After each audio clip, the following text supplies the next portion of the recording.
all the kids from the school used to make fun of me because I used to drive this big van to the school.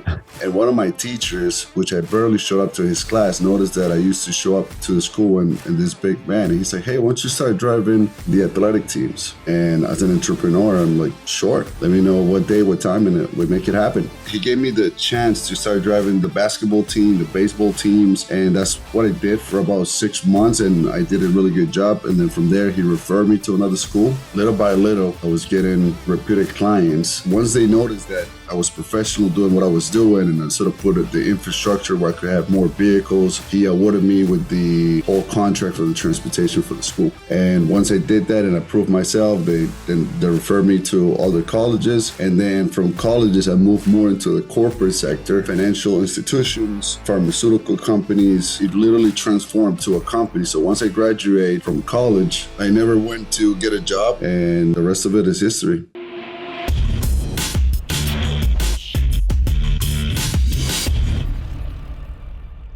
Hey everyone, before we dive into this week's interview, I have to tell you about big news in the GoBundance community for the GoBundance Men's Tribe as well as the Ascend Tribe. Here's the thing. We've always been at $1 million to join GoBundance. We've always had that net worth requirement. We've also have a champion division that has a requirement to be at $5 million in net worth. Well, right now, we just met as a tribal council and decided that we're going to increase the minimum requirement effective January 1, 2023. That minimum requirement is going to go from 1 million to 2 million to become a member of GoBundance. And if you want to be in that champion division, it's going to go from 5 million to 10 million. Again, effective January 1. In addition, the pricing is increasing as well. Our entry into GoBundance, the elite level at now 2 million, effective January 1, will go from 10,000 annually to 12,500 annually. And our champion division will go from 15,000 annually to 20,000 annually. Again, effective January 1st. That means if you're listening to this episode in December of 2022, then you have an opportunity to apply for membership and get in still at the $1 million mark for elite and 10,000 annually, or the $5 million mark for champion and $15,000 annually. And even though it goes up in January to a new level, 2 million and 10 million, if you're under those, but in elite or champion, you stay in the division that you joined in December of 2022.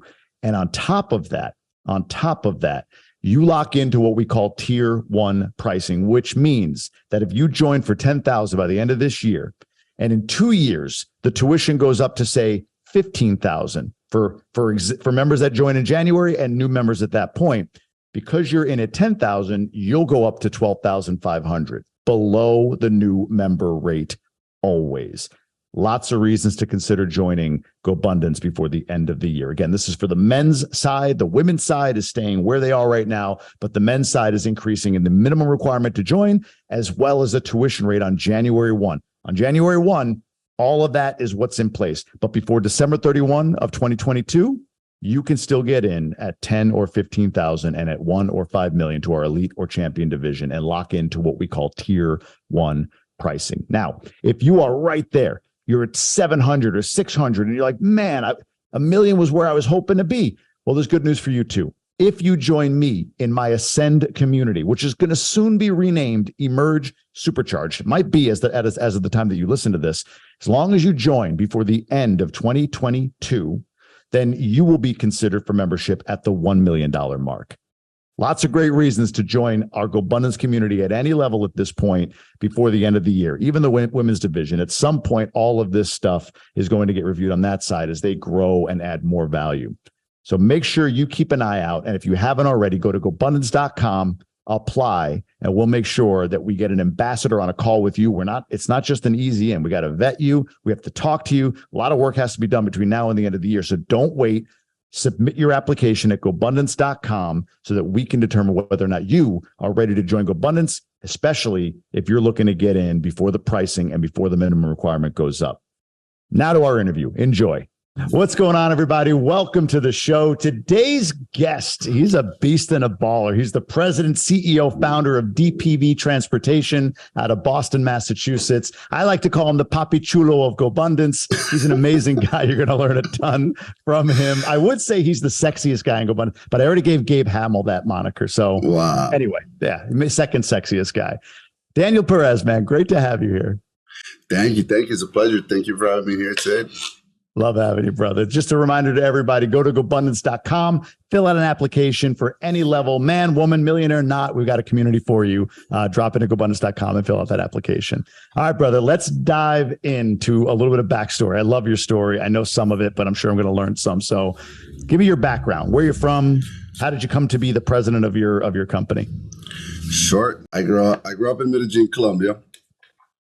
I'm a son of 4 kids, and my mom she's an attorney in Colombia, and my dad was an entrepreneur as well.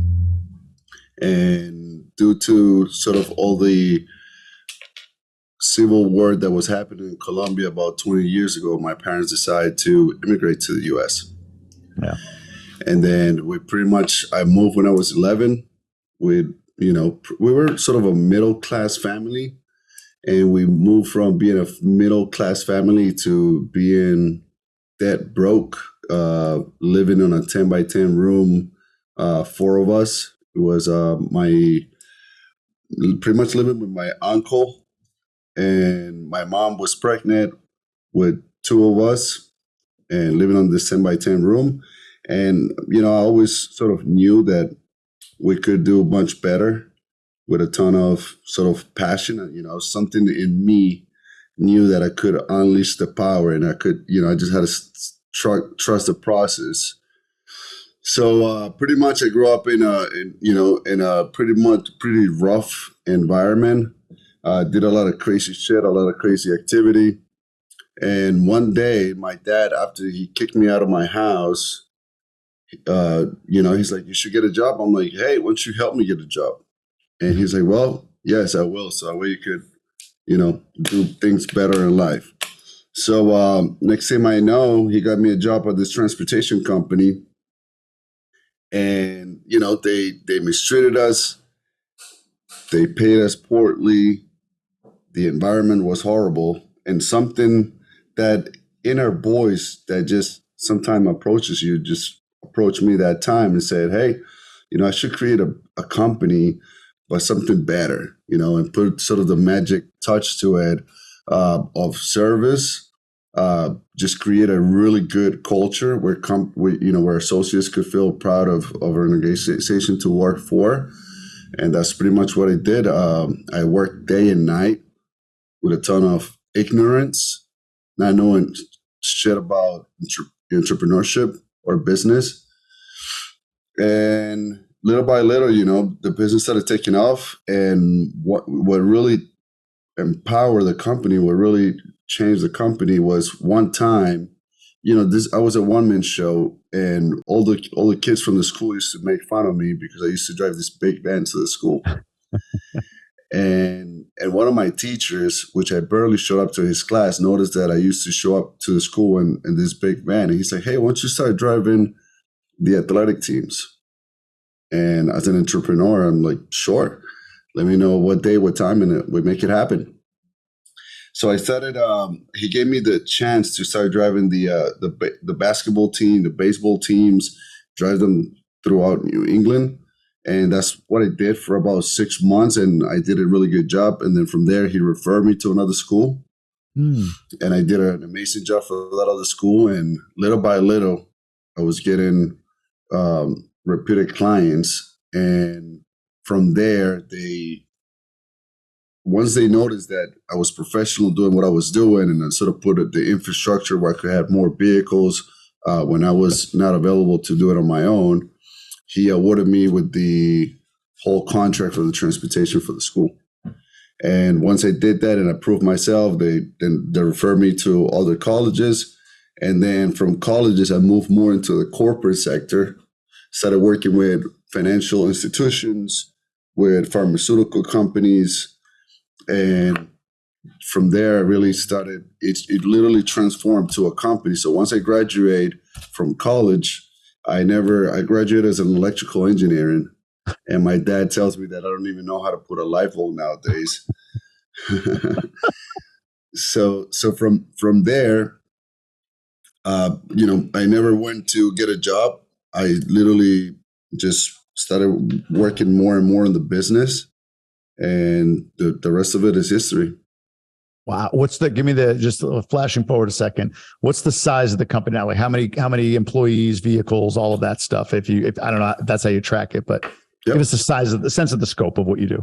So that is a good question, and it's a really good question to continually remind myself how far I have become, especially as a Type 8 individual. Sometimes we forget to recognize the success that every individual accomplished. Yeah. So pretty much, I started in my parents' kitchen. From there, I moved to an actual office. So we now have offices in Boston, New York, Connecticut, New Jersey, and New Hampshire. Wow. And how many total drivers or employees and all that stuff? So we have about 200 drivers currently, and we have about 80 vehicles. Wow. And you have a corporate staff too, correct? Correct. So all together is 200 employees. Wow.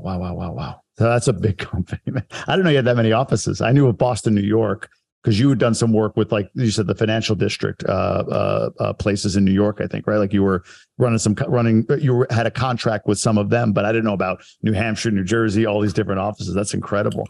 Correct. So what we really do is we provide employee shuttle services for Fortune 1000 companies, and that's one of our biggest niche. And the other division that we do is private chauffeur services, mainly for C-level executives in the private aviation sector and for meetings and events. So we do that worldwide. I love it. Go back a little bit. I want to talk about this. Your dad, you said, was an entrepreneur. Was that always the way, or was he that in Medellin, but not so much in the United States? He had to get a job. What does an entrepreneur mean? So transportation has been on our blood for several generations. My dad used to own a bus company in Medellin, as a matter of fact. I used to reflect how stressed his life was when we were in Medellin. And I told myself I would never want to own a transportation company. And look at me nowadays. I've been doing this now for 15 years. Yeah. Yep. What is it that you saw? I'm curious. You say he was stressed. Like, have you intentionally developed your company so that you learned from his lessons? Because like when I see you, right, you've got a big company, but you make sure that you work hard and you play hard, right? Like, I know you have stress in your life. I'm not saying that, but you've built a company, right? Not just a thing that all depends on Daniel. You've got an operations lead. You've got a structure that runs things for you. I know you've been very intentional with that. So is that in any way because of what you saw your father go through? Seeing how much he grinded, that you were going to make sure you developed your company differently, or did it just sort of naturally progress for you that you got to this point where you built a real company underneath yourself? That's an excellent question. Yes. Honestly, for me, I respect my dad. I love him as a parent and as a dad. Love him to death. But when it comes into entrepreneurship, I don't take his advices, right? Because first, he doesn't have the sort of caliber and business acumen to deal with 200 employees, with 100 vehicles. So it's funny because sometimes he comes in and he wants to, boss people around and tell them what to do, what not to do with the bus. I'm like, Dad, hey, I know you have really good intentions, but go home. And he helps me a lot, and he used to help me a lot at the beginning, but I guess the real superpowers that he gave me is just the hustle, He taught me how to work, and just the grind, that spirit of entrepreneurship. And he always had it on him. I never seen him. I only saw him once when we first came to the U.S. that he had a job. But then for most of his life, he was always being an entrepreneur. And back to your question, he used to deal with a lot of stress, but back then it was much harder. It was just there was no technology to track the vehicles, right? So, but he's old school, and he likes to be in the business versus working on the business, and working smart, working more strategic. So that's where I really thrive nowadays. And as you know, I spend a ton of money just becoming a better entrepreneur. Yeah, you do. Becoming a better leader, because the more that we continue to grow, the harder the game gets, and the more tools and resources that I need as an entrepreneur to continue to inspire leaders in the company. The other day I read, "Are you a hero or are you a hero maker?" So now I'm focusing on being a hero maker to create more leaders in the organization to inspire the associates that are reporting to those folks. Because what I noticed at one point when I was probably with 100 employees, that it wasn't all about me, right? I had to create a bunch of leaders within the organization in order to keep growing. And not only leaders, but it's culture. So culture, getting better with the financial acumen. I'm a huge believer on thinking time. Just yesterday, I was under the assumption that we were going to hire a CEO, COO. Well, our up and coming CEO just got recruited by a private equity firm. So I'm back onto being the full-time CEO of the company. But just by doing thinking time, I sort of saved the company like $300,000, because I'm like, oh, well, let me sort of mix two positions into one. So just overall becoming more strategic. Instead of tactical. Yeah, the other part too, you mentioned about different time. Like we didn't have the Tony Robbins, the masterminds, what I mean? Like that's like a more recent phenomenon, because, I bet you if your father had access to the kind of information that you've intentionally put yourself, you pay for the access, obviously you pay for these events, you pay for these masterminds, but I don't even know if they were available 20, 30 years ago, not at the level they are now. Right. So to even glean the information for him, he had to kind of figure it out for himself, or maybe there was one or two other people, but not what you have now. Like you can get around Camille or Steve Hatcher or any of these guys who think big and have, big companies or whatever, big businesses, and get so much information from them that probably shorten your learning curve, right? And as leaders and as entrepreneurs, we just have more, I would say, more awareness of inspiring each other and supporting each other versus 40, 50 years ago. They were not the same, right? They were more sort of, in a good word, sort of ignorant into like supporting each other and like really brainstorming about businesses and how do we collaborate and grow, right? Yeah, 100%. I want to talk a little bit about your ascension and maybe some bumps along the way, but I can't not ask this question. I don't know if I know this or not. Maybe you told me, I can't remember, but why'd your dad kick you out? You said you were doing some crazy stuff, but like, why'd your dad kick you out? What was the reason? I was doing a lot of illegal activities, whether it was selling drugs, stealing cars. A lot of crazy shit. And then I got arrested 2 times. And then last time that I got arrested, my buddy who I got arrested with, he was just taking a nap while we were in the jail cell, just chilling. Yeah. And I was just desperate to go home. And I just told myself that, what a shame, what a shame of myself, right? And especially because I come from a household that my mom is highly educated. She used to be a mayor of a really small town in Colombia. She's, her integrity has always been to the highest levels. And my dad has always been an entrepreneur as well. So, I was causing a lot of drama into my family. And then once I became, like, when I totally got it, and when I hit bottom line, I was like, you know what? Let me turn myself around.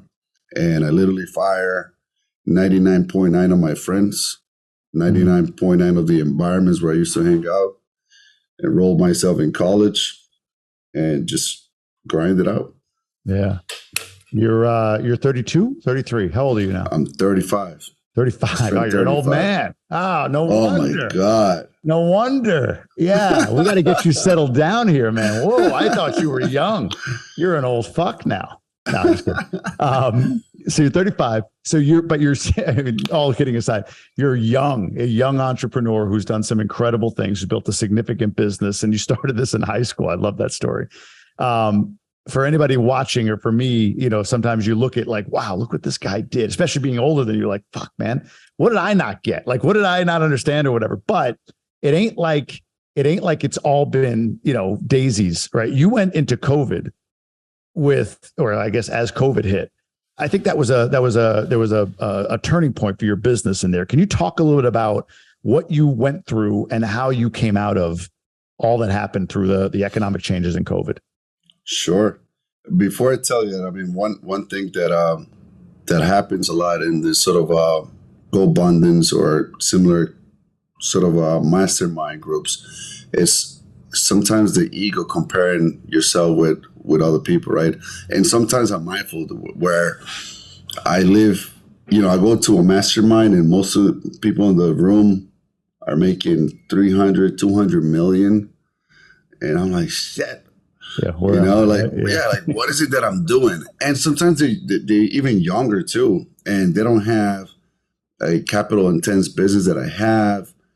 They're working less hours, and so what I have learned, and I learned this from David Osborne, is to respect my journey. So a lot of times I just got to go back and said, hey. Am I respecting my journey? Am I starting to compare myself with others? Right. Dude, this is what I love about you. Cause this is, we're going to get into, I wrote down the word mindset. Cause this is like, that's you've invested so much in that space. You read, you download, like you just pull so much into work your mind, which has always impressed me. But what you just did, what I love about you is like, yes, you have a lesson for you, but it's a lesson for me that you just taught. Like you didn't let that go. Cause I get that envy. I get that, like, why aren't I further ahead? Why aren't I where Daniel is? Why don't I have, the bald head and the amazing accent? Like why am I missing all of that? No, but seriously, I get in that space, and you've done this a million times to me. It's like you conjure a lesson. You don't let that go. So I just appreciate that about you, man. That's incredible. Yeah. So. No, thank you. Yeah. So COVID, let's talk about that. So COVID, COVID was definitely one of the hardest years for me, but it was like sort of my divorce. It was the hardest thing that happened for me. That was one of the hardest things that happened in my life, but it was also the best thing that happened, right? It happened for my kids, for my ex, and for myself. And the same thing with COVID. What I have noticed as of today is that COVID pretty much made me the resilient leader that I am today, right? Right now we're going through a hard time because of all the changes that are happening, especially losing our COO. Upcoming CEO was a hard time because my whole life changed. I was sort of becoming more of a passive investor and now going full throttle into CEO. But what COVID taught me is just the adversity. But like now I thrive under pressure, under adversity. I'm good. I'm cooperating really good. And I'm working harder than ever. But I'm also enjoying the journey, and I'm actually seeing a bunch of results from the ROI that I got from COVID. So COVID, to your question, was like the Mike Tyson. Everybody has a plan to get punched in the face, and we got punched in the face, but we didn't get knocked down. I was literally having meetings with bankruptcy attorneys to file for bankruptcy. And it's funny because they used to introduce themselves. Hey, it's a pleasure meeting you. And I'm like, this is not a fucking pleasure meeting you at all. And on top of it, I had to pay them like $750 an hour Jesus. To go bankrupt. That was crazy. Yeah. Yeah. So pretty much we were super close to filing for bankruptcy. One day we were filing for bankruptcy. The next day we had an opportunity to make it. The next day, nope, we got to file for bankruptcy. Then the next 3 days, my advisors and the board and the board of directors would say, no, we still have a chance. Let's keep it going. And I will finish Zoom calls, and I will remember just like crying because I told myself, just even thinking about it just even makes me want to cry. I will cry to myself because I will keep asking myself, especially for my ego, it's like, hey, I have worked my ass off. I'm not the type of guy that I'm wasting money in nightclubs, drugs, just being done with my money. I've been very conservative, working really hard for day and night. And then this shit is happening. And then on top of that, my parents' house was under my name. So if I filed for bankruptcy, it was attached to a $10 million debt that I had with one of the lenders of the company as collateral. So they were losing their house because the business was going bankrupt.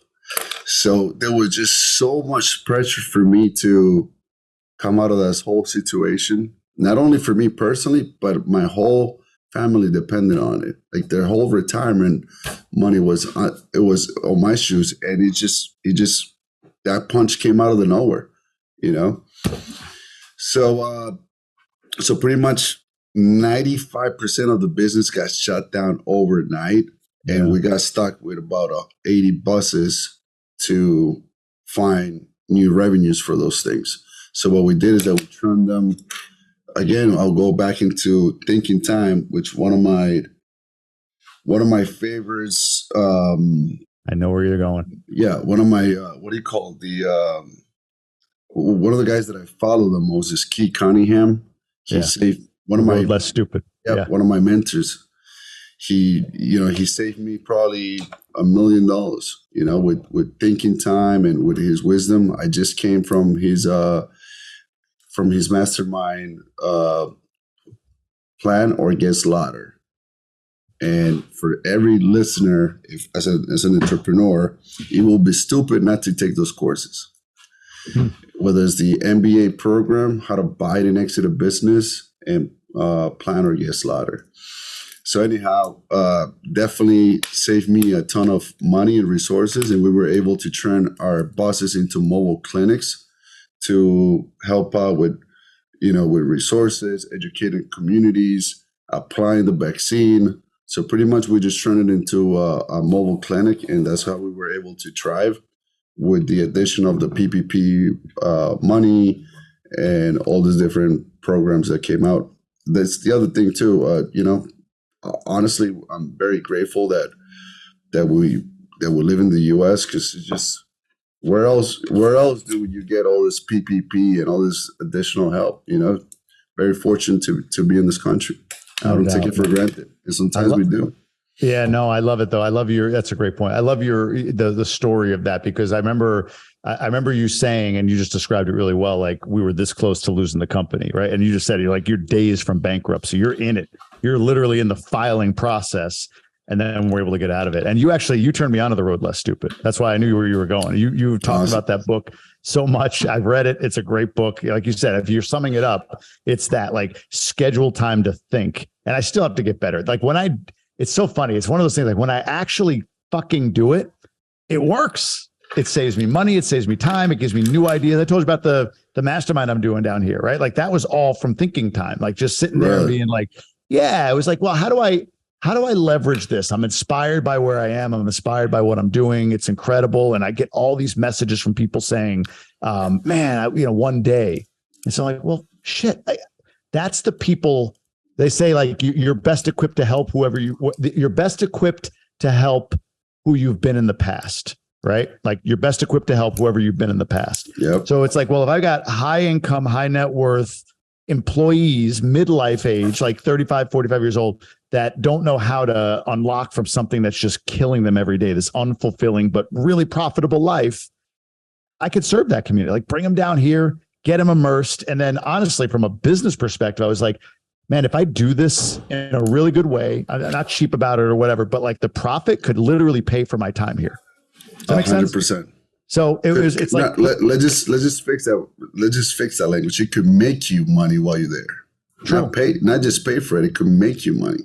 That's a great point. Yeah. On top of your overhead expenses. Yeah. It's insane though, right? When you sit there and think, I get out of, how do I make money to how do I serve? And then when I figured out how I can best serve, like the answer on the money was there, like how I could additional revenue. How can I make this experience something? I mean, there's some tax strategies and stuff that I'm using down here by just being here as well as part of my brand. Right. But in addition to that, those things kind of come out of it. So I love the book. I love that you recommended it. I love that you just brought it up. Go ahead. Yeah. He says that, so he made $100 million and then he lost it all. And he says, take away all my money, but don't take away my thinking time, because with my thinking time, that's how I made my money back. Yeah. So, yeah. And another important thing that I forgot to mention during the COVID years, what actually helped me as well tremendously was being in this sort of ecosystem of GoBundance and all these other masterminds that I belong to, because I was able to penetrate into so much wisdom and experience from other like-minded folks and entrepreneurs to sort of coach me, not only from a professional perspective, but emotionally, right? Because a lot of times your emotions get on the way. And obviously, I'm a huge believer that when emotions go up, your IQ goes down, and for men, your dick goes up. Yeah, that's true. But what honestly would help me was just being in a mastermind like this, because I was able to call other folks that were experiencing very similar challenges, and they just provide me with a bunch of support. Right? I was listening to what other guys were doing. I was listening about who's getting PPP, which is the best bank to get it, right? What are they doing with their bank? So like once I find out that, at an early stage when a lot of entrepreneurs stop paying all the banks, right away I took action, right? So if I wasn't sort of in an ecosystem like this, I don't know if I would have been able to thrive. You invest a lot of time, money, and energy into these masterminds. Like GoBundance is just one of them, right? And it's not like you're at every event, on every micro tribe. You know what I mean? Like you pick and choose where you engage. Then you go to a lot of Tony Robbins events. You go to the Keith Cunningham event, right? Like you invest a lot of energy into masterminds.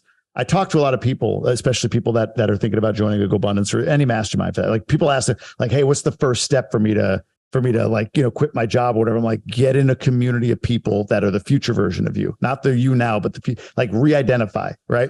But a lot of people get blocked by the idea. And I was one of these, like, okay, what happens with the money I put in, right? Like, what do I get? What's the, give me the structure. How do I do this? Or I hear things like, I have to do that when I have time, which I don't understand that, because if you're a driven person, you never have time, right? There's never the right time to do anything like join a community or go to an event or anything like that. Do you just join on sort of like, I don't want to say like blind trust, but are you looking at it like, hey, look, I get what that is. I understand what's in that room, at that event, at that Keith Cunningham thing. Like, it's worth it to me to just plunk my cash down, go, and the wisdom and whatever I'm going to absorb. I trust that I'm going to get value by entering those rooms. Or are you scrutinizing heavily everything that you join? Does that make sense? Like, I'm kind of, you're involved in so many things, and I hear, I am too, and I hear from a lot of people. Like they have this, like, well, I gotta make sure I do these things in that group. Otherwise I can't justify the investment or whatever. And I'm like, man, I've never thought that way. I'm just kind of curious how you approach it, because you're so heavily involved. Yeah. So what I learned throughout the years, especially when I joined GoBundance, I was sort of in the same, with that mindset. well, let me spend X in GoBundance with the hope of, 10X in it, or just obviously like looking at the ROI into it.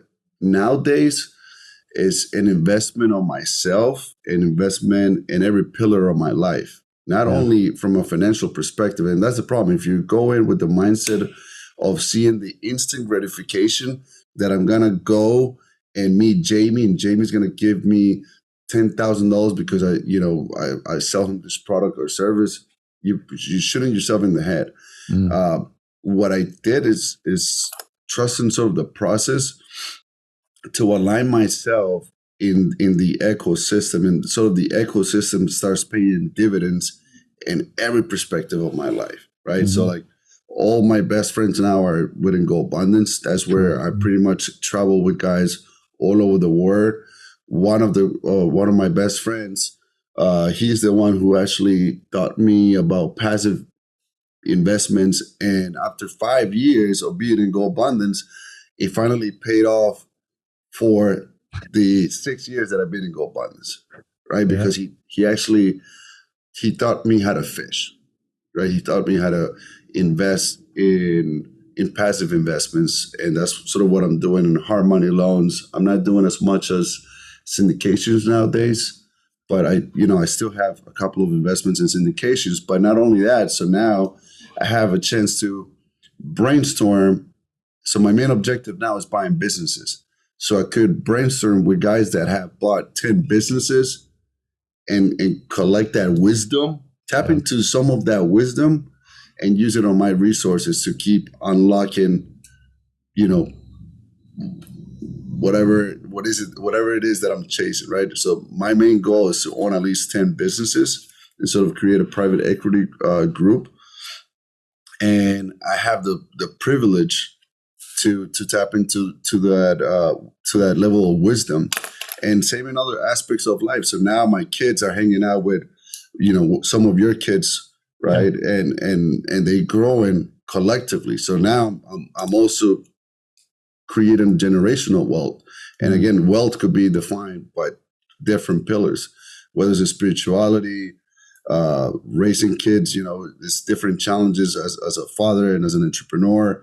So I get to discuss those challenges with my accountability partner, relationships as well, right? So and then the good thing about it is just know there's really no judgment, especially when you're in a bunch of groups with alpha individuals, and there's no judgment. You could say anything, and everyone is just looking to help you. So the ROI is hard to quantify if you're looking for the instant gratification versus the long-term gratifications. Like I just joined YPO. Yeah. So I just joined YPO. It only took me 14 years to qualify. So by being in YPO, it was just the same thing too. Like I'm going to this private club that they just opened in Boston. It's called the Queen House. Nice. So it's super elite, and you have to be a sort of a leader within the community to qualify in order to get accepted to the private club. So I started going to this private club, and obviously I see people around that I don't know shit about them, but after I joined YPO, most of them are there, and I'm like, how the hell I didn't know these guys? Guys that are doing billions, and it's just like shit, So it's just proximity, right? Proximity is power, and just being in those rooms help me, whether it's with nutrition, spirituality. Hey, do you know about ayahuasca? Do you know about mushrooms? Whatever that might be. And they might tell you yes or no. And then everybody's just sort of growing in the same directions. One of the things I admire about you, to be honest with you, is you model the idea of, being a heavily contributory, like giving, give. Like I was flying through, actually I was here. I was in the Dominican last January, and I was heading to Park City for a GoBundance event. I don't know if you remember, you got to remember this. I stopped in Boston, and I texted you. I might've been on the plane, and yeah, stay at my place. I stayed at, at your apartment. And I think that, yeah, you called like 3 guys that night. It was sort of mid-COVID. So it was like dead in Boston, but we went to we went to like 8 restaurants because you couldn't choose. We walked halfway around the city. No, this one's better. This one's better. You maybe work up my appetite. But on the way back, you weren't even there. And you said, yeah, stay at my place. And here's the lock code, the whole 9, like just giving and contributory. Is that intentional? Is that just who you are? Like, like where does that play into it? And do you think that has a role in your success at all? Being in service, in contribution? Totally. And honestly, as you asked me, that is a good reminder of, for me personally, like sort of one of my keys to my personal success. But it was it got molded in GoBundance, right? When you just go and give and support without expecting anything, right? Like a lot of times we're selfish, or I'm selfish, where if I tell you, hey, thank you for joining, thank you for allowing me to be in this podcast, you expect an answer, right? You literally expect something, whether it's from something for your kids, or as stupid as it could be. So just giving without expecting shit. Yeah. Just because you really, and sometimes we're being conditioned to just give, but expecting something. So now I'm just focusing on just giving, and I just created this new code of conduct that I read every morning, right? So personal or for the business? Personal. So I'm playful. I'm smart. I'm a good-looking guy. Yeah. I'm gonna have fun, right? I'm gonna enjoy the date. I'm gonna be generous, right? So every time I'm about to tip someone, I'm like, oh shit, I gotta remember my code of conduct, right? So that has served me very well. So to your point, just giving nowadays, like most of these events, how I really create relationships too is because right away I ask them, hey, how can I support you in your journey? Yeah. So like once I meet folks and they know where I'm coming from, and sometimes it could be more strategic, not to lie about it, but I connect, because it's not about me getting me. It's like, hey, how can I support you? Mm-hmm. And a lot of times, even in one of our pods, one of the guys is he's worth almost 100 million, and his main support is about health. Mm-hmm. Right. So that's where we're supporting. Yeah. Yeah. No, I love that. The generosity thing. So 2 things. One, when I joined GoBundance, I definitely was, okay, I put the money in, what happened? What do I get? Right. Like what comes back? And it took about 6 or 8 months and a couple of events to make me realize, like, oh, wow, I get it. Like I joined to get access to people that I can serve.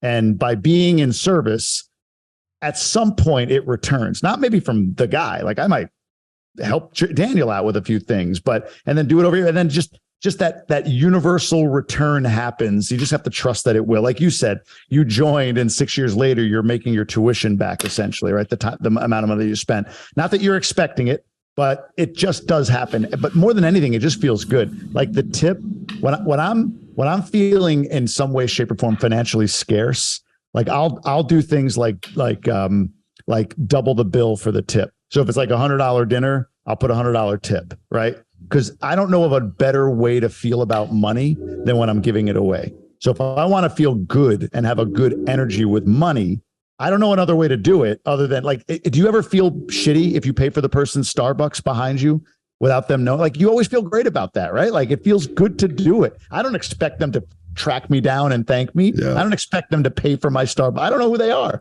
I just wanted to pay for the guy behind me. It feels really good to do that.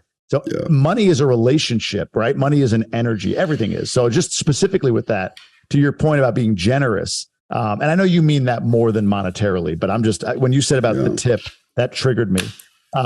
Whenever I feel in financial scarcity, I want to feel better about money. And the best way to do that for me is to give the money away, or give some level of money away, or be contributory with money, because then money feels good. And when money feels good, it seems like there's all of a sudden around the corner another avenue of it coming to me. Does that make sense?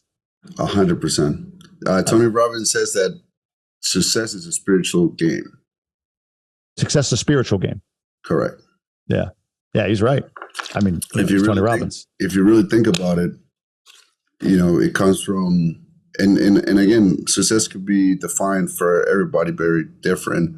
But in a nutshell, the more you give, for me personally, the more I receive. The more mindful that I am, aware of my thoughts and emotions, the more money I'm making, because I'm being a better leader.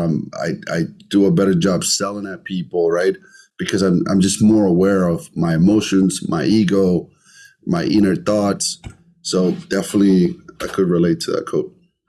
Amazing. All right, let's a couple of things I want to clean up here, and then we'll get to we'll wrap up with you. But before we were recording, we were talking about this is what I mean. Like, I just love exploring this shit with you. I just love talking to you. So it's like an excuse to have a conversation with you. We just record it and put it out there. Albert Perez. I don't even know the answer to this, but Albert Perez is a guy that we connected around. Like, I connected him to you or whatever. I don't know if you remember talking to him. I think you talked to him once or twice, but this is a prominent entrepreneur, probably a billionaire, if not damn close to a billionaire. What do you learn? Because I've had a podcast with him and a couple of texts, right? But you've spent some time with them. Like, yep. What have you learned from a billionaire or a damn near billionaire or whatever he is? Is there anything that jumps out? Do you recall? Well, first of all, thanks again for the introduction, and again that's not why I was doing it, but but again, and then for all the listeners, most importantly is the power of the proximity and being in this ecosystem, right? Mm-hmm. That it all came out because I think we were doing sort of one sheets or talking about like our goals where we were having a coffee, and I said, yep. Hey, this year I want to interview 10 billionaires. Which, by the way, for all the listeners, if you know billionaires, if you could please introduce me, that would be great.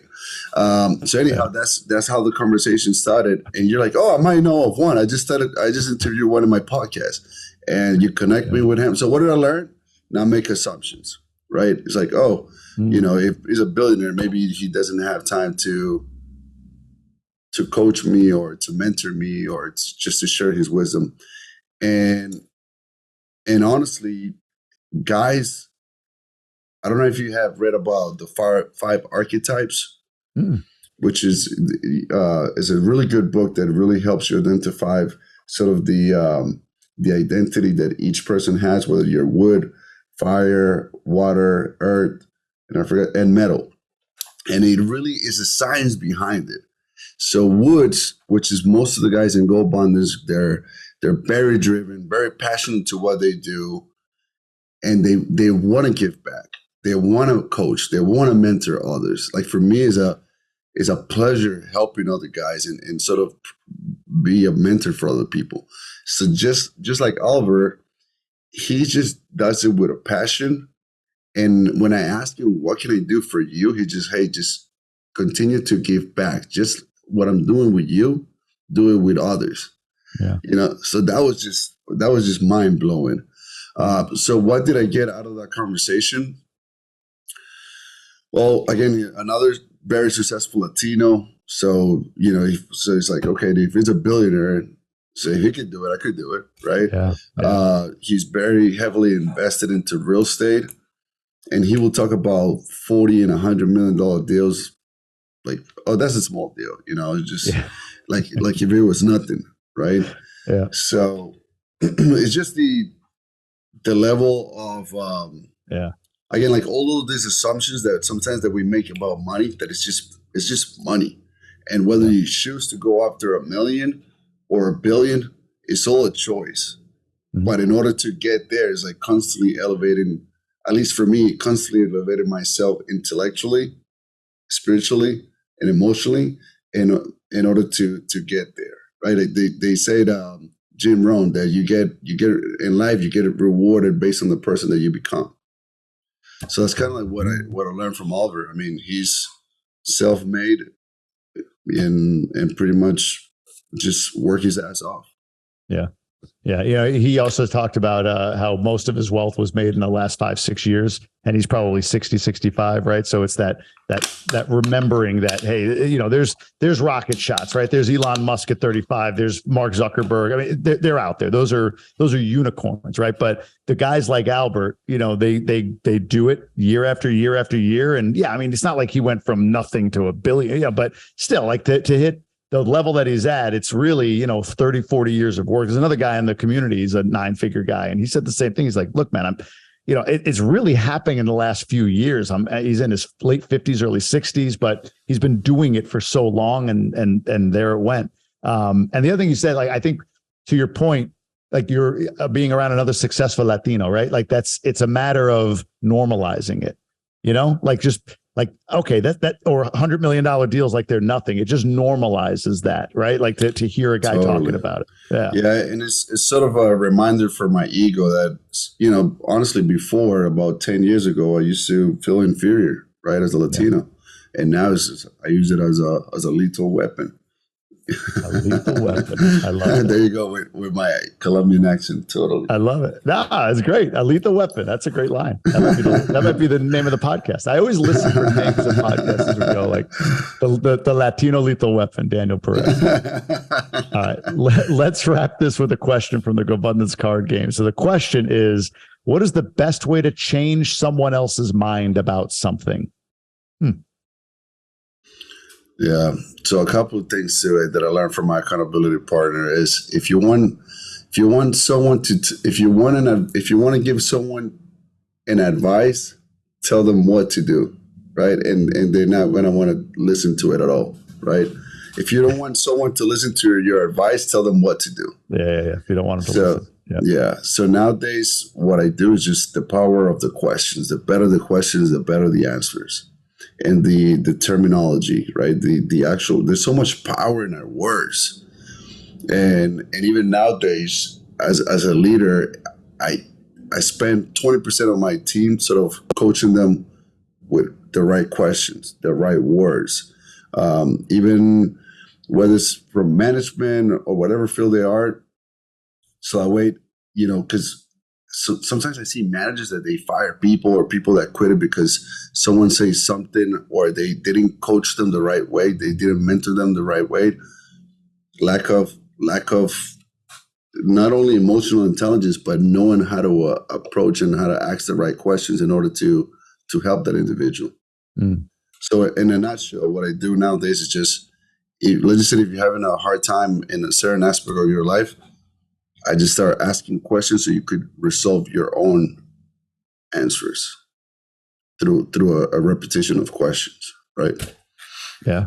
Incredible. That's the Gestalt method, I think. Gestalt method, something like that. Ask great questions and people figure it out for themselves, as opposed to, that's a great point. Because when I'm told what to do, I do the exact opposite. But yeah. And by the way, one thing as that has served me very well too is I always said, hey, I will invite you to look at it this way. I will invite you, or you should consider doing it this way. Even with my employees and with especially with teenagers, with my son, that obviously he hates when I tell him what to do. He's like, hey, have you considered taking a shower today, buddy? Yeah. And, it just as an example. But when I use it with employees, they're like, oh yeah, he's not telling me you got to do it. You should. I invite you, or you should consider. They're like, oh shit, yeah. Yep, great tip. I love that. All right, Daniel, where can people learn more about you, DPV, follow you, whatever you want to drop for folks? Sure. So to learn more about DPV, definitely you could follow me on LinkedIn under Daniel Perez, DPV Transportation, and personally on Instagram, Dan P _ D as in Daniel, P as in Victor. Sorry, Dan P _ Dan D as in Daniel, P as in Paul, V as in Victor. So Dan P _ DPV. Dan P _ DPV. And warning, I think there's some topless shots in Instagram. Just making sure people know. Actually, you'll enjoy it. Everybody will enjoy it. It'll be great. So. Danny, man, I appreciate you, brother. Thanks for coming on. Thanks for doing this. And always great connecting with you. Appreciate you, brother.